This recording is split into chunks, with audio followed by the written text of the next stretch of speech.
მე ხომ ვიცი როგორ ნერვიულობთ ყველანი ირაკლი ღარიბაშვილის ბედზე. მეც ნერვიულობ. როგორ დაგისკდათ გულები, როცა სასამართლომ 1 მილიონიანი გირაო დაუდგინა. ახლა კი მისმა ადვოკატმა გვამცნო, რომ გირაო გადახდილია. სახელმწიფომ იმ 1 მილიონში გაუკვითა ვაკის ბინა. ახლა მე თქვენ გაჩვენებთ ერთ საინტერესო დოკუმენტს. ეს არის თანამდებობის პირის ქონებრივი დეკლარაცია, რომელიც შევსებულია ირაკლი ღარიბაშვილის მიერ. როგორც ხედავთ, 2025 წლის 16 მარტს. დოკუმენტში ასახულია უძრავი ქონება, რაც ოფიციალურად აბადია საქართველოს ორგზის ყოფილ პრემიერ-მინისტრს, ირაკლი ღარიბაშვილს. აქედან ყველაზე საინტერესო არის ბინა, რომელიც ახლა ჩაუდია გირაოდ. დაიმახსოვრეთ რიცხვი 1 მილიონი.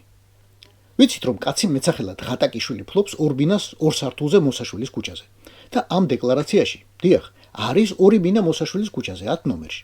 სხვადასხვა ფართობისა და სხვადასხვა ფასის. ერთი შედარებით მომცრო, თუ კი შუაგულ ვაკეში 159 კვადრატულმეტრიან ბინა შეიძლება მომცრო დაერქვას.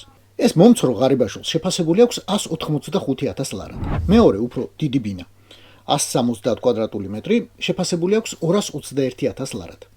რომ გადაავლო თვალი ღარიბაშვილის წინა წლების დეკლარაციებს, 10 წლის წინაც, მაგალითად, ეს ბინები ამავე ფასად ჰქონდა შეფასებული და დეკლარირებული.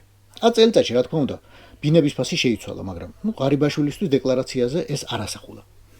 2025 წელს, მას შემდეგ, რაც ღარიბაშვილს შეექმნა სამართლებრივი პრობლემები, ასე რომ ვთქვათ, ეგრეთ წოდებული ანტიკორუფციული ბიუროს ხელმძღვანელმა რაჟდენმა, რომელსაც ახლა აუქმებენ, გამოაცხადა, რომ თურმე მის კანტორა შესწავლილი აქვს ორგზის ყოფილი პრემიერის ირაკლი ღარიბაშვილის 2025 წლის დეკლარაცია და მასში არანაირი კანონდარღვევა არ აქვს აღმოჩენილი.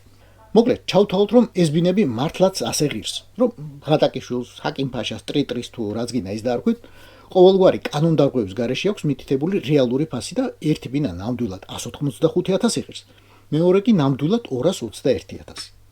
ამდენი მათემატიკა ქვეშ მიწერი თუ კალკულატორით თუ ჩოთქით იმედია ბატონმა რაჟდენმა იცის.